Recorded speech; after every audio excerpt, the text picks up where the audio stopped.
요런 내용을, 나눌 거예요. 이제 머리 아프시죠, 벌써? 저거 들어는 봤는데, 막 이런 내용이 있으실 거예요. 네, 신구약 중간사를 이제 보게 되면요. 구약의 마지막 책은, 저기 써 있어요? 네. 그리고 신약의 첫 번째 책은? 네. 이거는 퀴즈가 아니었습니다. 그래서 구약의 마지막 책 말라기서와 신약의 첫 번째 마태복음 이 사이가 딱 한 장 넘기면 바로 넘어가잖아요. 그런데 이 사이에 400년이라고 하는 시간이 있고 사람들은 이 시간을 예수님께서 침묵하셨다. 실제로 말라기 이후로 하나님께서는 어떤 선지자도 보내시지 않으셨어요. 그래서 침묵하셨다라고 하지만 앞으로 저희는 이렇게 알면 좋겠습니다. 400년의 준비기다. 무슨 준비를 하셨을까요? 네, 예수님 오실 준비를 하셨던 그 시간. 그래서 나중에 예수님이 오실 때를 보면 예수님께서 태어나셔서 활동하셨던 시간은 로마가 통치하는 시간인데 말라기서는 페르시아 제국이 통치를 하면서 끝나게 된단 말이죠. 그래서 그 사이에 도대체 어떤 일이 있었는지 그리고 이제 성경을 읽으시다 보면은 저희가 이제 다윗, 솔로몬까지는 그래도 좀 괜찮잖아요. 근데 이제 북이스라엘 남유다를 이렇게 나뉘면서 이렇게 살짝 멘붕이 좀 오고 이제 왕들이 줄줄줄줄 나오면서 이제 헷갈리시잖아요. 그래서 그 내용을 오늘은 주로 좀 나눌 거예요.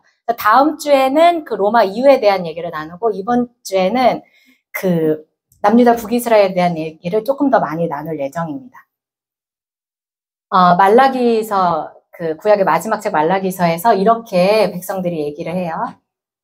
하나님께서 얘기를 해요. 만군의 여호와가 이르노라 너희가 눈먼 희생제물을 바치는 것이 어찌 악하지 아니하며 저는 것 병든 것을 드리는 것이 어찌 악하지 아니하냐 이제 그것을 너희 총독에게 드려보라 그가 너를 기뻐하겠으며 너를 받아주겠느냐.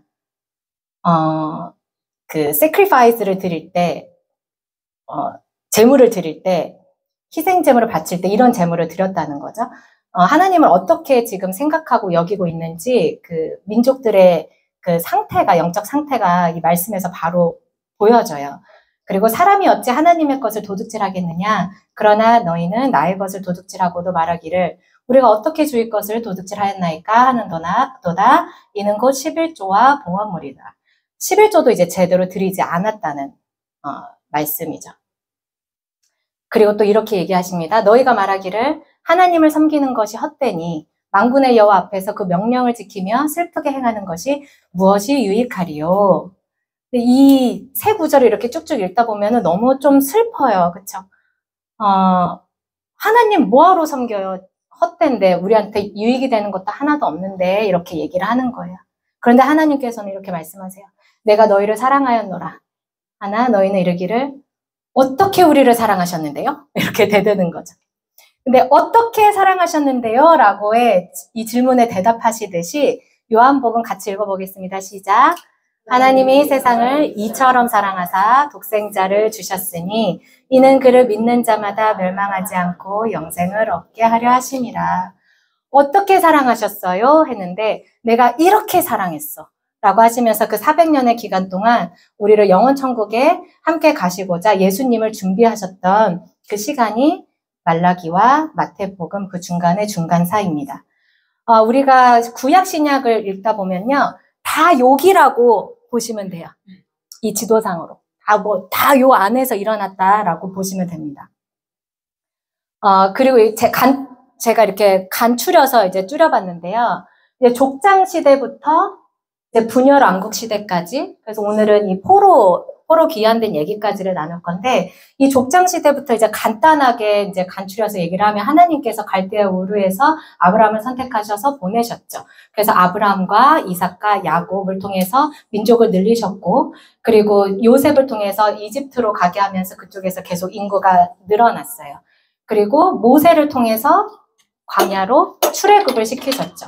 그런데 그 광야에서 불순종으로 인해서 40년을 있게 됩니다.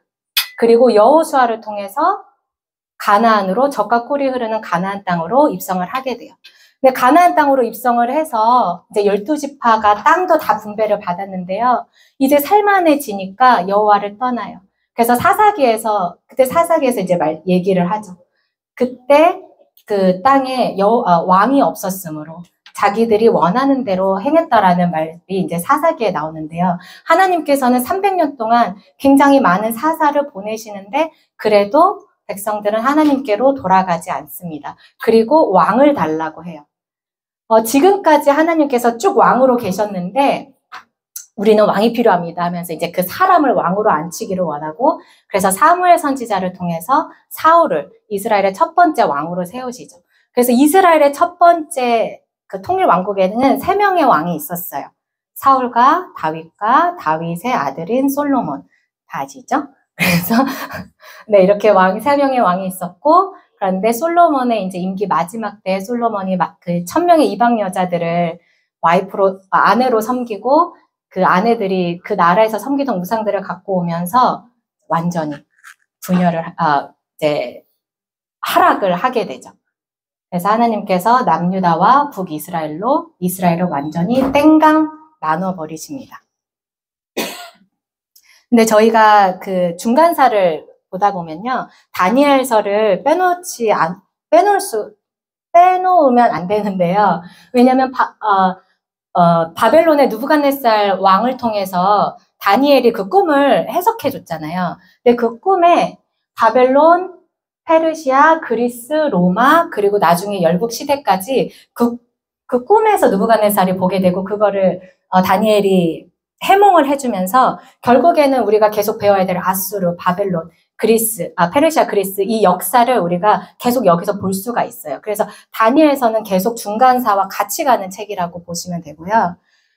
북이스라엘과 남유다가 이렇게 나뉘어집니다. 그래서 남유다는 유다와 베냐민 지파를 통해서 이 두 지파가 남유다에 남게 되고 북이스라엘은 나머지 10지파가 북이스라엘로 가게 되는데요. 이때 남유다와 북이스라엘을 통치했던 왕이 있어요. 르호보암과 여로보암입니다. 네, 르호보암은 누가요? 네, 솔로몬의 아들 르호보암이 남유다를 통치하게 되고 그리고 솔로몬의 신하였던 여로보암이 북이스라엘을 통치하게 되죠. 하나님께서는 선지자를 통해서 이미 여로보암한테 이 북이스라엘을 주겠다, 통치하게끔 해주겠다, 너가 다윗의 길을 따르면 형통하게 해주겠다라고 약속을 하셨지만 여로보암은 그 길을 따르지 않고 금송아지를 만들어요. 우상을 숭배하게끔 하죠. 근데 이스라엘 사람들은 1년에 3대 절기가 있잖아요. 유월절, 초막절, 오순절. 그 1년에 3대 절기에 예루살렘의 성에 가서 제사를 드리게끔 되어 있어요. 그런데 여로보암이 무서운 거예요. 이렇게 북이스라엘 사람들이 남유다로 아무렇지 않게 이렇게 왕래를 하다가 저쪽 가서 살고 싶으면 어떡하지? 그러다 누군가가 여기 왕이 되고 싶으면 어떡하지? 그래서 나를 죽이면 어떡하지? 이런 두려움에 빠져요. 그래서 여기 예루살em 보면 남유다 북이스라엘 딱 선상 바로 밑에 있잖아요. 그럼 북이스라엘 사람들은 여기를 지나서 예루살렘 밑으로 내려와야 되는데 딱 못 가게 막아놓고 이걸 쓰면 되겠네요.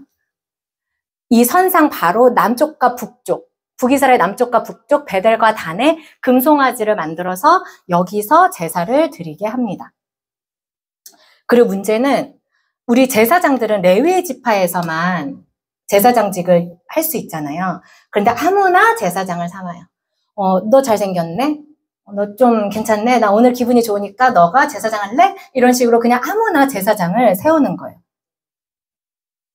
그리고 유대력으로 7월 15일 초막절에 또 초막절이 1년에 3대 절기니까 내려가서 예루살렘에서 제사를 지내야 되잖아요. 그런데 이제 그거랑 되게 비슷하게 8월 15일 날로 절기를 또 만들어서 여기서 금송아지의 우상을 섬기면서 제사를 지내게끔 하는 거죠. 그럼 왕이 그렇게 우상을 섬기면서 이렇게 영적으로 타락이 돼가면 그 민족들은 당연히 그렇게 되겠죠. 그래서 결국에는 그 여로보암의 후대는 없이 북이스라엘이 그렇게 끝이 나게 됩니다. BC 722년, 예수님 오시기 722년 전에 아수르라고 하는 나라에 의해서 북이스라엘이 완전히 멸망하게 돼요. 그 당시에 아수르가 통치했던 나라인데요. 여기 보시면은 여기에 이스라엘이 있어요. 이 중간에 딱 껴있죠. 아수르 제국이 통치하는 그 안에. 이집트도 페르시아도 이때 다 아수르가 통치를 했었어요. 근데 이 당시에 아수르가 이제 어떻게 북이스라엘을 점령하게 되었냐면 BC 722년에 북이스라엘 멸망하기 그 한 10년쯤 전부터 계속해서 북이스라엘로 천천히 내려오기 시작하고 북이스라엘 주민들을 이제 아수르 쪽으로 데리고 가기 시작해요. 이주하라고 이제 계속 명령을 줘요. 근데 우리가 생각해보면 지금 이스라엘이랑 팔레스타인 전쟁도 한 번 해가지고 한 번에 빵 하고서 이렇게 끝나는 게 아니잖아요. 계속 이렇게 이어지잖아요. 그래서 지금 이 앞으로의 내용들은 계속 전쟁 얘기만 이렇게 나오거든요. 근데 보면은 예수님 계셨던 그 당시만 저희가 굉장히 평안하고 평온했지 그 전후로는 계속해서 전쟁이 끊이지 않았었던 것 같아요. 그래서 아수르의 디글랏빌레셀 3세가 이쪽 북이스라엘의 주민들을 이쪽으로 옮기라고 명령을 하게 되고요. 그리고 북이스라엘이 완전히 멸망하기 2년 전에 살마네셀 5세라고 하는 사람이 이 사마리아 성을 완전히 포위하게 되는데요. 사마리아가 북이스라엘의 수도였어요. 그래서 여기를 이제 완전히 포위하고 3년 동안 계속 전쟁을 하고 그리고 아수르의 사르본 2세 때 BC 722년에 북이스라엘이 완전히 멸망을 하게 됩니다. 그런데 여기서 아수르 제국이 했었던 정책 중에 하나가 뭐냐면요. 혼혈 정책인데 북이스라엘 사마리아에 있는 사람들을 아수르로 옮겨가고 아수르에 있는 사람들을 사마리아로 이주를 시켜요. 그래서 다 혼혈로 만들어요. 그래서 그때 생겼던 사람들이 사마리아인입니다. 우리 신약 성경에서 사마리아인 들어보셨죠? 구약 성경에서는 사마리아인 이런 얘기 안 나오잖아요. 근데 유다 사람들이 사마리아인 사람들이랑 관계가 좋아요? 안 좋아요? 신약에서? 안 좋아요. 이렇게 이런 구절이 있죠. 요한복음에 사마리아 여자가 이르되 당신은 유대인으로서 어찌하여 사마리아 여자인 나에게 물을 달라 하나이까니 이는 유대인이 사마리아인과 상종하지 아니함이러라. 왜냐하면 유대 사람들은 이제 북이스라엘 사람들을 우리와 같은 혈통이라고 여길 수 없어졌어요. 가나안에서 함께 나온 아브라함의 혈통임에도 불구하고 그 아수르 제국의 그 혼혈 정책 때문에 계속해서 그 사마리아 사람들이 혼혈인이 되어가고 그 아수르에서 섬기는 그 우상들을 섬기고 하다 보니까 계속 이제 퇴색이 되는 거죠. 그래서 우리랑 같은 하나님을 믿는다라고 여길 수 없기 때문에 이제 우리는 정통 아브라함의 혈통, 너네는 혼혈족 이렇게 해서 사이가 안 좋아진 거예요. 그리고 그 여인이 또 이렇게 얘기하죠. 우리 조상들은 이 산에서 예배하였는데 당신들의 말은 예배할 곳이 예루살렘에 있다 하더이다. 예수께서 이르시되 여자여 내 말을 믿으라. 이 산에서도 말고 예루살렘에서도 말고 너희가 아버지께 예배할 때가 이르러라. 그래서 여기 보면 그리심산이라고 제일 위에 그리심산이라고 제가 표시해놨는데요. 갈릴리랑 예루살렘 중간쯤인데 사마리아 사람들은 모세 오경만을 믿고 다른 선지서는 믿지 않았어요. 그리고 이 그리심산이라고 하는 곳에 이제 산당을 짓고, 템플을 짓고, 여기서 이제 예배를 하기 이제 시작한 거예요. 그래서 점점점 다른 길로 이제 가게 된 거죠. 그래서 그 사람들이 예배를 드렸던 곳이 그리심산이고, 요한복음에서 얘기하는, 우리 조상들은 이 산에서 예배했다 했던 그 산이 바로 그리심산입니다. 그런데 예수님한테는 이 사마리아인들이 좀 아픈 손가락이에요. 그쵸? 왜냐면 하나님한테는 똑같은 아브라함의 혈통이고 같은 자녀들이지만 그 아수르 제국의 그 정책으로 인해서 혼혈족이 되어버렸기 때문에 예수님한테는 사마리아인들이 좀 아픈 사람들인데 그래서 신약에서는 이 사마리아인들에 대해서 예수님이 여러 번 언급을 하세요. 누가복음에서 어떤 사마리아인은 여행하는 중에 거기에 이르러 그를 보고 불쌍히 여겨 가까이 가서 기름과 포도주를 그 상처에 붓고 싸매고 자기 짐승에 태워 주막으로 데리고 가서 돌보아 주고 그리고 되게 많이들 알고 외우시는 말씀이시죠. 오직 성령이 너에게 임하시면 너희가 권능을 받고 예루살렘과 온 유대와 사마리아와 땅끝까지 이르러 내 증인이 되리라 하시니라. 그래서 예수님이 돌아가시면서도 이 사마리아인들을 놓지 않으셨습니다. 이렇게 북이스라엘은 208년이라는 시간을 유지를 하고 총 9번의 왕조가 바뀌어요. 뭐 시므리 왕조, 오므리 왕조, 이 왕조 들어보셨죠? 그래서 이 9번의 왕조가 바뀌면서 그냥 쭉쭉쭉쭉쭉 결국엔 이제 아수르에 의해서 멸망을 하게 됩니다. 슬프죠. 그리고 그 당시에 이제 바벨론이 점점 이제 커지면서, 영역을 넓혀가고 있었어요. 그래서, 바벨론이 이제 아수르를 치러 오는 거죠. 그래서, 아수르와 바벨론이 한판 붙었던 그 전쟁이 갈그미스 전투인데요. 이 갈그미스 전투는 무기토 전투라고 하는 이 두 가지 전쟁이 이제 같이 간다고 보시면 돼요. 아수르가 이제 완전히 만약에 붕괴가 된다면 그 밑에 있는 여기 예루살렘이 있고, 이스라엘이 있고 이 밑에 이집트가 있잖아요. 그럼 바벨론이 계속 치고 들어올 거 아니에요. 그러면 이집트도 안전하지 않겠죠. 그래서 이집트에서 아수르를 도와주려고, 동맹을 해서 도와주려고 올라가는데, 올라갈 때 이쪽 남유다 지역을 당연히 거쳐서 올라가야 돼요. 근데 그 당시에 남유다에 요시아 왕이 있었는데 그 요시아 왕은 아수르를 좋아하지 않았어요. 그래서 만약에 이집트가 올라가서 아수르를 도와준다 하는 거를 원치 않았기 때문에 무깃도에서 요시아 왕이 이집트와 한판 붙습니다. 그런데 완전히 대패를 하고 요시아 왕은 그 자리에서 죽어요. 네. 그래서 이 갈그미스 전투와 무기토 전투는 이제 같이 간다고 보시면 되고요. 그렇게 바벨론이 결국에는 아수르를 통치를 하게 되면서 BC 586년에 바벨론에 의해서 남유다도 완전히 멸망하게 됩니다. 계속 자꾸 슬픈 얘기가 나와요. 네. 바벨론이 그 당시에 통치했던 지역인데요. 또 여기 보시면은 우리 이스라엘과 예루살렘이 여기에 또 껴있죠. 계속 껴있어요, 앞으로도. 그런데 이때 바벨론은, 남유다 사람들을 포로로 잡아가요. 70년 동안 포로로 잡아가는데요. 그 당시에 바벨론이 얼마나 대단하고 강성했던 나라인지 영상을 하나를 짧은 거를 보여드릴게요.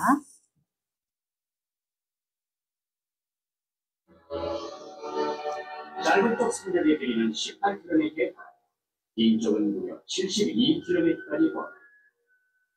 성벽의 높이는 14m이며 3중으로 되어 있고 성벽 위로 난 길은 4마리의 말이 끄는 마차가 멈추지 않고 이끌어갈 만큼.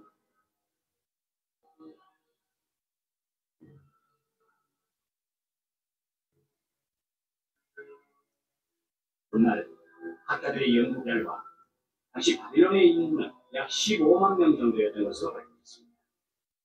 오늘날에 비하면 보잘것없어 보이지만 기원전 6세기 당시엔 세계의 어떤 도시보다 큰 규모였습니다. The triangular city, then this triangular city, very remarkable in its size, something close to 2.5 kilometers by 1, between 1.5 and 2 kilometers. For the ancient world, was truly regarded as the largest city. 돌이 귀했던 가닥에 성벽의 전에는 오로지 흑벽돌이었습니다. 바벨론인들은 흑백돌 사이에 갈대와 모르타르를 넣음으로써 접착력과 강도를 높였습니다. 그렇게 높이 14m. 육중한 성벽은 도시 외부는 물론 왕궁과 신전이 있는 도시 중심부를 잡점이 되었습니다. 바빌론은 천성의 도시였죠. 바빌론의 방어 시설은 그것만이 아니었습니다. 물길, 바로 해자였죠. 해자는 폭 10m, 깊이 3m 규모로 이미 건설된 성벽을 따라 이어졌습니다. 물이 귀한 사막의 도시에서는 좀처럼 볼 수 없는 시설. 이 모든 것은 유프라테스라는 강이 있었기에 가능했습니다. 해자는 도시 외곽을 둘러싸을 뿐 아니라 도시 내부를 거미줄처럼 관통해 생활용수로도 활용됐습니다. 때문에 당시 이곳을 방문했던 외부인들에게는 바빌론이 마치 수상도시처럼 느껴졌을 것입니다. 엄청나죠. 그냥 저희 성경에서 바벨론 하다 이렇게 보니까 진짜 엄청났구나 싶죠. 그렇게 이제 70년을 포로로 데려가는데요. 이 당시에 이제 왕 느부갓네살 왕이었고 이때 활동했던 이제 선지자들이 이제 다니엘도 있고 해요. 그런데 예레미야를 통해서 하나님께서는 이미 말씀을 하셨어요. 70년 동안의 포로 생활이 끝나면 다시 돌아오리라. 그리고 그 바벨론 땅을 내가 폐허가 되게 하리라. 그래서 예레미야서 이 모든 땅이 폐허가 되어 놀랄 일이 될 것이며 이 민족들은 70년 동안 바벨론의 왕을 섬기리라. 이 민족이 이제 유다 민족 말하는 거죠. 여호와의 말씀이니라 70년이 끝나면 내가 바벨론의 왕과 그의 나라와 갈대아인의 땅을 그 죄악으로 말미암아 벌하여 영원히 폐허가 되게 하되. 그때 느부갓네살 왕이 이거는 이제 사파예요. 그때 포로로 끌려가던 사람들과 그리고 솔로몬의 성전이 파괴되는 그 상황을 그림으로 그린 건데요. 느부갓네살 왕이 솔로몬 성전을 파괴하고 그 안에 있는 기물들을 다 가져가죠. 3번에 걸쳐서 이제 포로로 끌려가는데, 처음에 1차 포로로 갔었을 때 우리가 잘 알고 있는 이제 다니엘이 그때 첫 번째 포로로 같이 끌려가고요. 그리고 유다의 18번째 왕 여호야김 왕과 그때 왕족들과 귀족들을 다 그때 끌고 가요. 그리고 이제 우리가 생각할 때 저는 이렇게 중간사를 공부하기 전에는요, 암만 이렇게 성경을 봤어도 그냥 한 번에 다 데려간 줄 알았거든요. 근데 이렇게 총 거의 20년에 걸쳐서 계속 3번에 나눠서 계속 포로로 끌려가는 거예요. 그리고 두 번째는 우리 잘 알고 있는 선지자 에스겔, 그리고 총독들, 장관들, 그리고 19번째 왕 여호야긴 왕도 이때 끌려가고요. 그리고 이제 3번째 시드기야 왕과 일반 사람들이 같이 끌려가는데 이때 포로로 끌려간 사람도 있고 다른 데로 도망간 사람도 있고 그리고 남겨진 사람도 있었어요. 그래서 남유다는 이제 완전히 뿔뿔이 다 흩어지게 되죠. 네, 하나님께서 예레미야서에서 이렇게 말씀을 하십니다. 한번 읽어볼게요. 시작. 두 가지 악을 행하였나니 곧 그들이 생수에 근원되는 나를 버린 것과 스스로 웅덩이를 판 것인데 그것은 그 물을 가두지 못할 터진 웅덩이들이니라. 네. 포로가 된 첫 번째 이유는 예레미야에서 말씀하셨듯이 생수에 근원되는 하나님을 저버렸습니다. 그리고 스스로 웅덩이를 팠는데 웅덩이를 팠다는 거는 이제 우상숭배했다라는 뜻이고요. 그리고 안식년과 희년을 제대로 지키지 않았어요. 하나님께서는 레위기에서 안식년과 희년에 대해서 굉장히 중요하게 말씀을 하시잖아요. 그래서 레위기서 같이 읽어볼게요. 시작. 너는 6년 동안 그 밭에 파종하며 6년 동안 그 포도원을 가꾸며 그 소출을 거둘 것이나 7째에는 그 땅이 쉬어 안식하게 할지니 여호와께 대한 안식이라. 너는 그 밭에 파종하거나 포도원을 가꾸지 말며 내가 거둔 후에 자라난 것을 거두지 말고 가꾸지 아니한 포도나무가 맺은 열매를 거두지 말라. 이는 땅의 안식년이니라. 7째에는 그 땅이 쉬어 안식하게 할지니 누구에 대한 안식이래요? 여호와께 대한 안식이래요. 그리고 희년에 대해서 같이 읽어보겠습니다. 시작. 너희는 50년째 해를 거룩하게 하여 그 땅에 있는 모든 주민을 위하여 자유를 공포하라. 이 해는 너희에게 희년이니 너희는 각각 자기의 소유지로 돌아가며 각각 자기의 가족에게로 돌아갈지며 그 50년째 해는 너희의 희년이니 너희는 파종하지 말며 스스로 난 것을 거두지 말며 가꾸지 아니한 포도를 거두지 말라. 이는 희년이니 너희에게 거룩함이니라. 너희는 밭의 소출을 먹지 말라. 소출을 죄송합니다. 먹으리라. 아멘. 하나님에 대한 앞에서는 여호와께 대한 안식이라고 하셨고요. 우리에게 너희에게 거룩하다라고 말씀하셨는데 이 안식년과 희년을 둘 다 지키지 않았어요.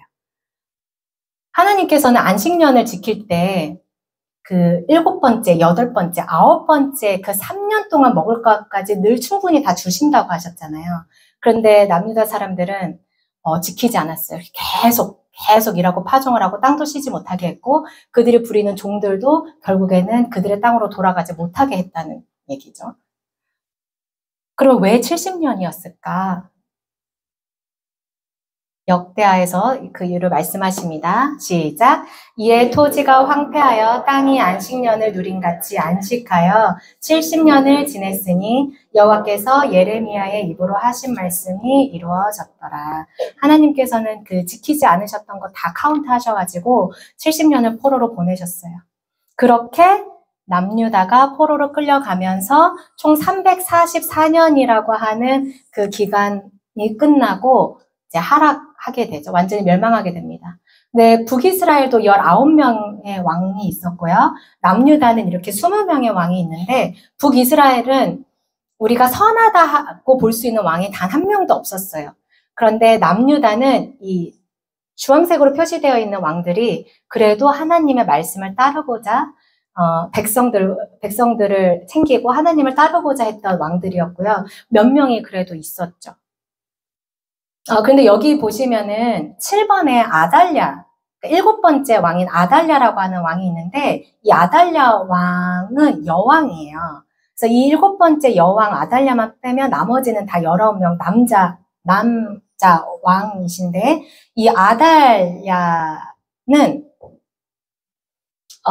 이 아달랴에 대해서 조금 얘기를 하고자 하는데요. 왜냐하면 북이스라엘은 9번의 왕조가 계속 바뀌었어요. 그리고 르호보암으로 처음 시작했을 때 르호보암 자체가 다윗과 어떤 혈통적으로 연결되지 않은 사람이 그냥 신하였잖아요. 그런데 남유다는 그 솔로몬의 아들인 르호보암으로부터 인해서 쭉 344년을 다윗 혈통으로만 쭉 이어갔단 말이에요. 그런데 이 아달랴라고 하는 이 왕은 우리 너무나 잘 알고 있는 북이스라엘의 아합과 이세벨의 딸이에요. 그런데 이 아달랴는 이 다윗 혈통으로 이어져가는 이 유다 왕족을 끊으려고 했어요. 그래서 남유다의 5번째 왕인 여호람 왕과 결혼을 해요. 그리고 아들을 낳았어요. 아하시아라고 하는 아들을 낳습니다. 그리고 남편 여호람 왕이 죽어요. 그리고 아하시아 그 아들도 죽어요. 그래서 본인이 빨리 그 왕위에 오르려고 해요. 그래서 이 아하시아한테 아들들이 있었는데, 그러니까 본인의 손주죠. 그리고 친족들을 다 죽입니다. 어떻게 해서든지 그 다윗 혈통을 끊어내고자, 그래서 본인이 그 혈통을 이어가기 위해서 손주까지 다 죽이게 되는데, 이때 아하시아의 누나가 그 아하시아의 그 아들, 그러니까 조카죠. 그 조카를 이렇게 숨겨요. 그래서 한 6년 이상을 숨기고 있다가 이 누나는 그 당시에 제사장 여호야다의 아내였거든요. 그래서 그 제사장을 통해서 이 요아스, 아하시아의 아들, 그 어릴 때 그 고모를 통해서 숨겨졌던 그 요아스가 다시 왕자에 오르게 되고 계속해서 다윗 혈통이 이어지는 거예요. 하나님께서는 창세기에서도 그 여자를 통해서 계속 후손을 이어갈 거라고 하셨잖아요. 그래서 이 상황마다 하나님께서 계속 역사하시는 그 구속 사역을 계속 볼 수가 있어요. 그래서 간단하게 얘기하면 이렇게 되는 겁니다. 이스라엘은 그냥 한 번에 타락을 했고요. 남유다는 여러 좋은 왕이 있었지만 결국엔 시드기야 왕을 끝으로 하락을 하게 됩니다. 그리고 그 당시에 느부갓네살이 왕인 그 바벨론이 처음에 남유다를 침공하면서 계속 통치를 했잖아요. 그 후에 느부갓네살 왕이 죽고 5명의 왕이 쭉쭉쭉쭉 있었는데 그 바벨론의 마지막 왕이 벨사살 왕이에요. 우리 잘 알죠? 성전에서 잔치하고 있는데 갑자기 손이 네, 그 왕입니다. 그래서 이 벨사살 왕이 마지막 왕이고요. 이때 이 벨사살 왕은 왕이 될 그런 자격이 없었잖아요. 그래서 하나님께서 이 벽에 글로 알려주셨고 이 난공불락 같았던 이 바벨론이 70년 만에 몰락을 하게 돼요. 어느 나라에 몰락을 하게 되었느냐? 바로 페르시아에 몰락을 하게 됐습니다. 여기 보면은 또 이제 우리 안타까운 이스라엘과 예루살렘이 여기 또 껴있어요. 계속 여기. 네. 안타깝습니다. 네. 여호와께서, 이거 같이 읽어볼게요. 시작. 여호와께서 그의 기름 부음을 받은 고레스에게 이같이 말씀하시되 내가 그의 오른손을 붙들고 그 앞에 열국을 항복하게 하며 내가 왕들의 허리를 풀어 그 앞에 문들을 열고 성문들이 닫히지 못하게 하리라. 내가 너보다 앞서가서 험한 곳을 평탄하게 하며 논문을 쳐서 부수며 세빗장을 꺾고. 그래서 페르시아의 고레스 왕에 의해서 바벨론이 이제 완전히 멸망을 하게 되는데, 그 멸망했던 그 날이 바로 그 벨사살 왕이 성전에서 예전에 그 왕조들이, 선조들이 남유다 그 솔로몬 성전에서 갖고 왔던 그 기물들 가지고 술 마시고 있을 때, 잔치 벌일 때, 그때 고레스 왕이, 아까 보시면은 그 바벨론은 다 물 사이에 있는 사막 도시였잖아요. 그 물을 다 빼요. 그래서 침공하게 되죠. 그래서 이 고레스가 너무 신났겠죠. 왜냐면 바벨론은 너무나 강대국이었는데 본인이 가서 그 바벨론을 쳤으니 스스로 너무나 만족하고 있었는데 깜짝 놀랄 일이 발생을 해요. 잠시만요. 네.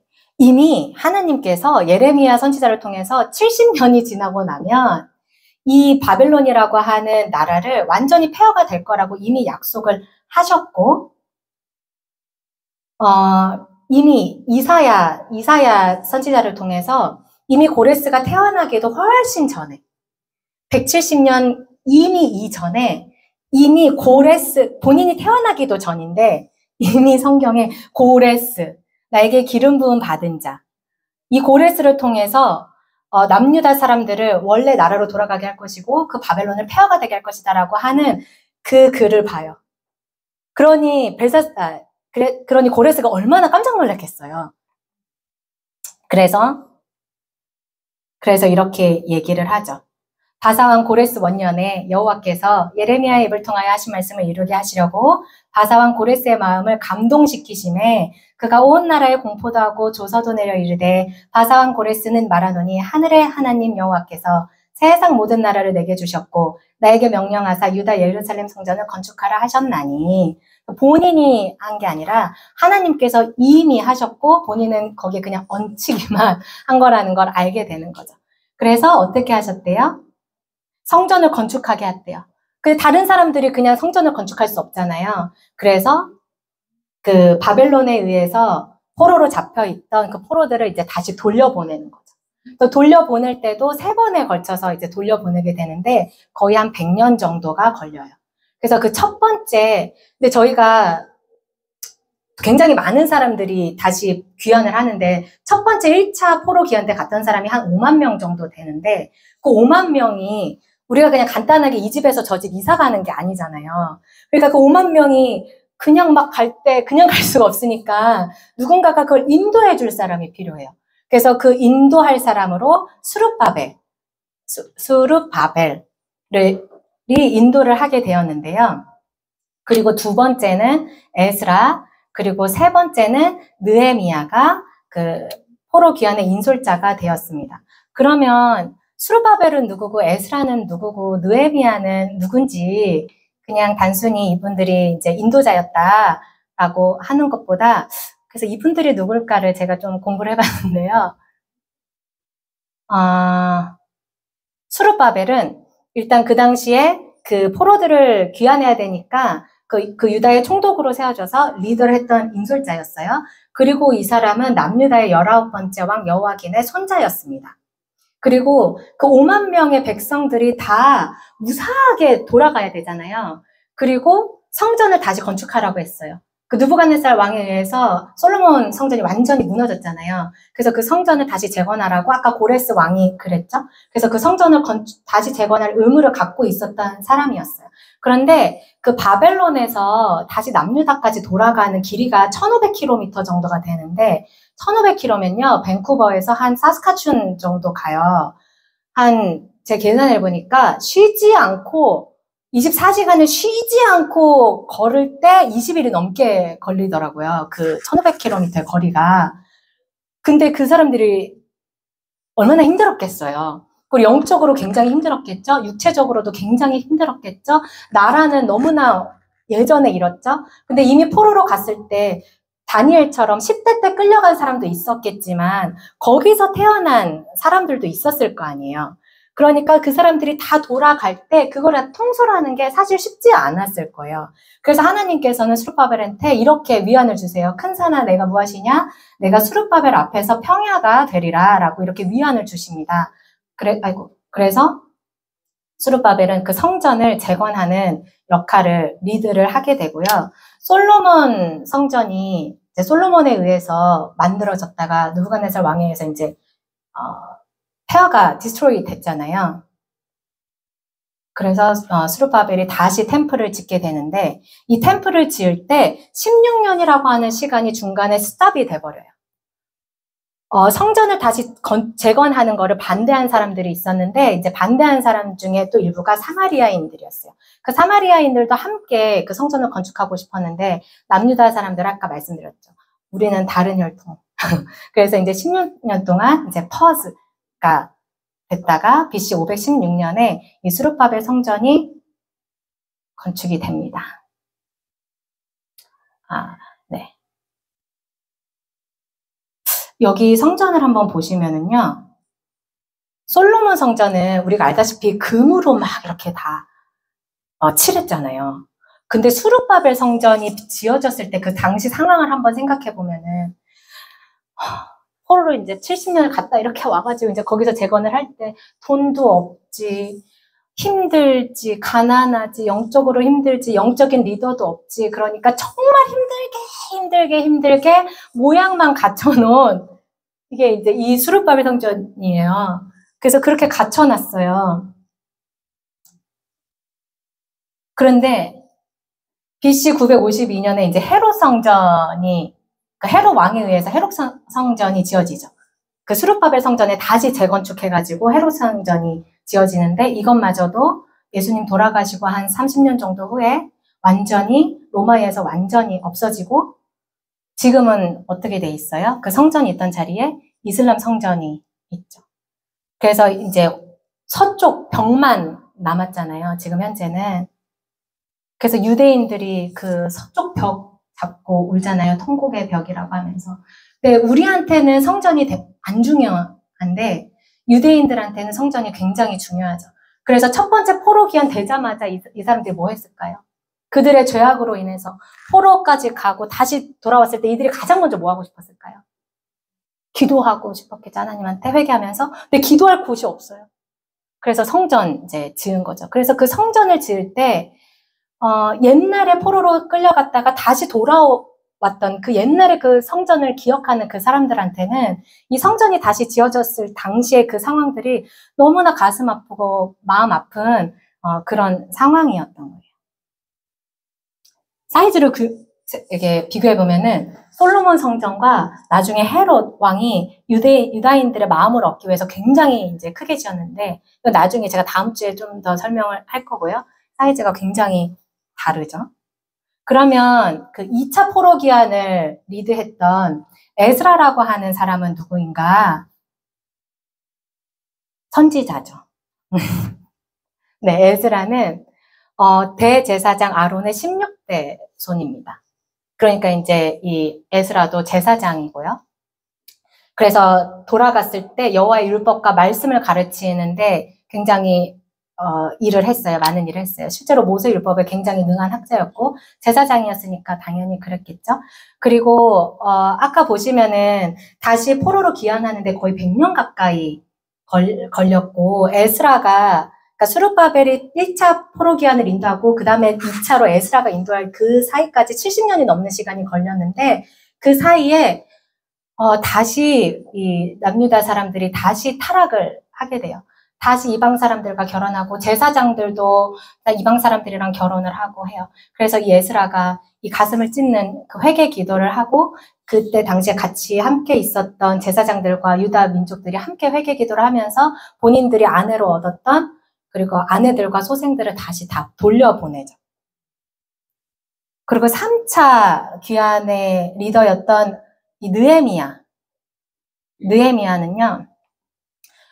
이 사람은 남유다에서 태어나지 않았고요. 페르시아에서 태어났어요. 그러니까 실제로 이 사람은 남유다에서 살아본 적이 없는 남유다 사람이었죠. 그리고 이 당시에 그 2차 포로기환과 3차 포로기환 때 그 페르시아 왕이었던 아닥사스다 왕의 가장 최측근이었는데 술관원장이었어요. 우리 술관원장 요셉 때 들어봤잖아요. 근데 술관원장이 옛날에 그런 거예요. 그 조선시대 기미상궁 같은 거 있죠. 그 왕 드시는 음식에 먼저 이렇게 막 은수저도 넣어보고 막 그러잖아요. 그래서 그 당시에 술관원은 왕이랑 굉장히 가깝기 때문에 경호 역할도 하는 사람이고, 그래서 굉장히 신임을 받는 사람이라고 보시면 돼요. 그런데 이 사람이 사실은 이 사람도 리더로 유다 총독으로 해서 3차 포로기환의 리더인데, 생각해보면요, 이분이 딱히 그러실 이유가 없어요. 왜냐면 여기서 왕의 최측근으로 너무나 잘 살고 있는데, 근데 남유다는 지금 이런 상황이다라고 하는 거를 듣게 된 거예요. 그래서 너무 마음이 힘들어요. 그래서 아닥사스다 왕이 이 느헤미야의 얼굴을 보고 알아요. 안색이 좋지 않다라는 걸. 왜냐면 이 느헤미야는 계속 기도하고 있었거든요. 그래서 그 사실을 얘기하죠. 남유다의 우리 민족들이 이런 상황이고 우리 성전이 이런 상황인데 제가 좀 가고 싶습니다. 했을 때 굉장히 두터운 신임이 있었던 것 같아요. 제 생각에는. 그래서 아닥사스다 왕이 보내주죠. 그것도 12년간 유다 총독으로 보내주고요. 굉장히 진취적으로 일을 해서 52일 만에 그 성전의 성곽을 다 건축을 해버려요. 그래서 이 느헤미야는 굉장히 기도하는 사람이었어요. 근데 잘 생각해보면은 사실 우리도 그럴 수 있잖아요. 내가 지금 처해 있는 상황이 굉장히 안전하고 탄탄하고 했을 때 하나님께서 너 저기 가라 하면 저는 하나님께 쓰이고 싶습니다. 하지만 진짜 가라 그럴 때 예! 이렇게 할 수 있는 게 쉽지 않을 수 있잖아요. 근데 느헤미야는 그렇게 가게 돼요. 그리고 페르시아가 기력이 점점점 쇠할 때 한쪽에서 그리스라고 하는 나라가 점점점 치고 오기 시작합니다. 그래서 그리스와 페르시아의 전쟁이 있는데요. 제가 다 집중하신 거죠? 너무 조용하셔가지고. 그리스와 페르시아의 전투가 있었어요. 그래서 이제 큰 전쟁이 3번이 있었는데, 마라톤 전투 들어보셨어요? 마라톤 전투. 전 마라톤이 그냥 운동 경기인 줄 알았는데요. 마라톤이 이제 그리스의 한 도시의 이름이에요. 그래서 페르시아가 그리스를 쳐들어가면서 이제 마라톤에서 전쟁을 했는데 페르시아가 져요. 굉장히 충격 먹었죠. 그때 당시 이제 다리오 1세가 왕이었는데요. 그래서 다시 비축을 하고 다시 전쟁을 하러 갑니다. 그리고 테르모필레 전투라고 하는 이 전투는 우리가 잘 알고 있는 전투예요. 영화 300에서 나오는 전투. 근데 저는 300은 안 봤는데 이 내용이라고 하더라고요. 이 테르모필레 이 협곡에서 페르시아 군대가 20만 명이 가는데 이 테르모필레가 이제 그리스에 있는데요. 그 그리스에 또 아까 마라톤이라고 하는 도시가 있다고 했잖아요. 거기에 또 스파르타라고 하는 도시가 있어요. 스파르타! 저는 그런 건 줄 알았는데 스파르타 역시 도시 이름인데 그 스파르타에 300명 대 20만 명. 근데 실제로 그리스 연합군이 함께 있긴 있었어요. 그런데 그 스파르타의 300명과 붙죠. 그래서 거기서 페르시아가 이깁니다. 페르시아가 이기긴 하는데 이 당시에 많은 마이너스가 있었어요. 근데 이 전쟁을 리드했던 왕이 우리가 잘 아는 에스더의 남편 아하수에로 왕이고요. 그리고 다시 한번 페르시아가 그리스로 쳐들어가는데요. 이때는 바다에서 살라미스 해전이라고 하는 이제 바다에서 전쟁을 하게 되는데 페르시아가 완전히 참패를 하게 돼요. 그 당시에 그 전쟁을 리드했던 왕도 아하수에로 에스더의 남편이었고요. 그래도 페르시아는 아직은 살아 있었어요. 근데 그리스가 이 페르시아가 또 쳐들어올 수도 있잖아요. 또 쳐들어올 수도 있으니까 우리가 이 그리스 이 도시에서 얘들아 우리가 동맹을 맺자. 이렇게 있다가 우리가 당하면 안 되지. 페르시아가 또 쳐들어올 테니까. 그래서 동맹을 맺습니다. 근데 이 동맹을 맺은 그 도시가 그리스의 델로스라고 하는 도시인데 이 당시에 이 동맹을 맺자라고 했던 이제 좀 나서서 했던 사람이 그 아테네의 가버너였어요. 그랬는데 문제는 이렇게 동맹을 맺자고 했으면은 이제 자기들끼리 열심히 막 팀을 꾸리고 짜고 열심히 연습하고 막 무기도 준비하고 해야 되잖아요. 그런데 아테네가 갑자기 이상한 짓을 하는 거예요. 갑자기 무기도 사고 하려면 돈이 필요하잖아요. 그래서 돈을 막 모았는데 그 돈을 가지고 이 신전을 갑자기 땡 하고 지어버렸어요. 그러니까 얼마나 황당한 상황이에요. 페르시아가 곧 쳐들어올지도 모르는 이 상황에. 그래서 자기들끼리 이제 싸움을 하기 시작해요. 그리스 안에서 내전이 일어나는 거죠. 그 내전 전쟁의 이름이 펠로폰네소스 전쟁이에요. 그래서 30년 동안 그리스가 싸워요. 어마어마하게 싸워요. 정말 예수님 계셨을 때만 정말 가장 평안했었던 것 같습니다. 그래서 30년 동안 계속 싸웠는데 결국엔 스파르타, 아까 그 연합국 동맹 맺었다. 그리스 안에서 그 각 도시들이 동맹 맺었다고 했잖아요. 그래서 스파르타가 이기는데 결국엔 스파르타도 30년 동안을 싸웠기 때문에 너무나 차질이 이제 많이 있었던 거죠. 그래서 그 테베라고 하는, 그리스의 테베라고 하는 지역을 또 관할하고 있는 가버나가 있겠죠. 결국에는 또 싸우게 되면서 테베에게 패권을 빼앗깁니다. 스파르타가. 이거는 이제 그리스 안에서 있었던 얘기예요. 네. 여기 보면은 여기 스파르타, 여기 아테네가 아까 이상한 신전을 갑자기 지어버렸죠. 이렇게 주민들끼리 모여가지고 우리 강도 못 들어오게 우리 여기 펜스 치고 막 열심히 하자 그랬는데 어떤 201호 사는 어떤 여자 한 명이서 그 돈 다 가지고 자기네 집만 인테리어 한 그런 상황이 돼버린 거예요. 그래서 이쪽 결국에는 테베가 이 그리스의 패권을 잡게 되죠. 그런데 이 테베에서는 무슨 이상한 짓을 했냐면요. 이 그리스에 있는 이 각 지역에 있는 왕들을, 그러니까 가버너들을 볼모로 잡아요. 그래서 저 위쪽에 마케도니아에 있는 필립 2세, 그 당시 마케도니아를 컨트롤했던 필립 2세를 테베가 볼모로 잡아오는데 이 필립 2세가 누구냐면은 우리가 굉장히 잘 알고 있는 알렉산더 대왕의 아버지입니다. 네, 오늘 내용은 여기까지입니다. 네, 이 다음 그리스와 이제 로마 그리고 예수님께서 오시기 전까지의 상황은 제가 다음 주에 이어갈 거고요. 제가 급히 끝낸 이유는 시간이 없는데 퀴즈를 해야 돼가지고요. 여러분이 얼마나 잘 들으셨는지 제가 퀴즈를 이렇게 들으면 또 금방 까먹잖아요. 그래서 한번 복기를 해줘야 돼요. Are you ready? 자, 수준이 굉장히 낮게 올라가요. 준비되셨나요? 자, 첫 번째 퀴즈 갑니다. 북이스라엘의 첫 번째 왕의 이름은?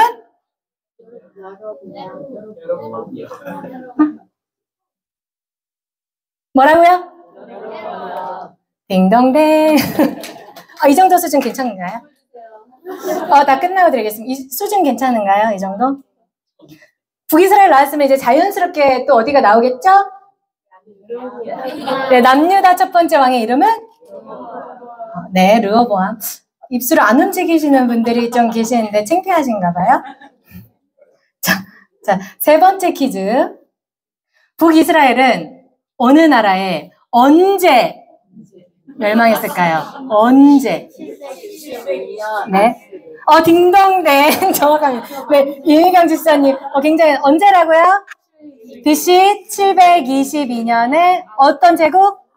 네, 아수르 제국에 의해서 BC 722년에 멸망했습니다. 북이스라엘은 또 자연스럽게 어디 나와요? 남유다. 어머, 죄송해요. 아니네요. 아수르는 그럼 어느 나라에 의해서 멸망했을까요? 바벨론 말고 다른 거 잠깐 나왔던 것 같은데요. 저쪽 어디서? 네. 그럼 남유다는 언제? 네. 그냥 586, AD 586, BC 586. 어느 나라에서? 아까 나왔죠? 네. 네, 바벨론에 의해서 BC 586에, 586년에, 586년에 멸망했습니다. 네. 이거 너무 쉬운 질문이에요. 바벨론 포로 기간은 총 몇 년이었을까요? 딩동댕. 딩동댕. 아직 절반 왔어요. 오늘 배운 거 다 리뷰할 거거든요. 바벨론의 마지막 왕 이름은?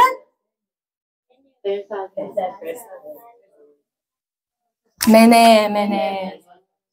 딩동댕. 벨사살 왕이 바벨론의 가장 마지막 왕이었습니다. 기억나시는 것 같죠? 바벨론은 몇 년 동안 유지가 되었죠? 70년. 딩동댕. 수준이 많이 낮죠? 중간기인데 제가 중간으로 안 했네요. 바벨론은 어느 나라에 의해서 멸망했을까요? 네. 다음 주에는 수준을 많이 높이겠습니다.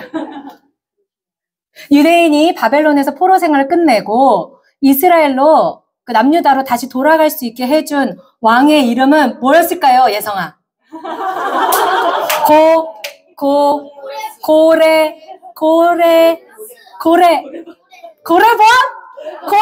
땡! 고레스 딩동댕. 저번에 우리 친구들이랑 제가 이 고레스 문제를 낸 적이 있는데요. 제가 고래 했더니 한 친구 고래밥! 그래가지고 고레스를 우리가 고래밥으로 기억을 하게 될 것 같아요. 고레스입니다. 바벨론 1차 포로 기한을 인솔했던 총독 이름이 뭐였죠? 딩동댕. 그러면 2차 기한 딩동댕. 에스라, 이거는 준비 안 한 퀴즈인데 에스라가 어떤 제사장. 죄송해요. 어떤 제사장의 몇 대 손이었죠? 이미영 집사님은 이제 말씀 안 하셔도 될 것 같아요. 퀴즈가 잘 진행이 안 돼요. 너무 잘 맞추셔서. 네. 바벨론 3차 포로 기한을. 네. 딩동댕. 마지막 퀴즈입니다. 굉장히 쉬운 질문이에요. 네. 딩동댕. 네, 맞습니다. 그리스. 다음 주에는 제가 수준을 살짝 높이는 걸로 하고요. 다음 주에 나눌 내용은 이런 내용이에요. 신약 읽어보면 갑자기 막 바리새인 나오잖아요. 그래서 바리새인은 구약에서 한 번도 안 나왔던 사람들인데 갑자기 나타나가지고 결국에는 예수님을 핍박을 하다가 결국엔 예수님이 십자가에 못 박혀 돌아가실 때까지 아주 큰 역할을 했던 사람들이었고, 그리고 70인역이라고 했던 가장 오래된 그 구약 성경이 어떻게 나왔으며, 그리고 알렉산더 대왕을 통한 이 헬레니즘으로 어떻게 이제 성경이 번역이 되었는지, 그리고 예수님이 오셨던 그 상황에 대해서 나눠보도록 하겠습니다. 감사합니다.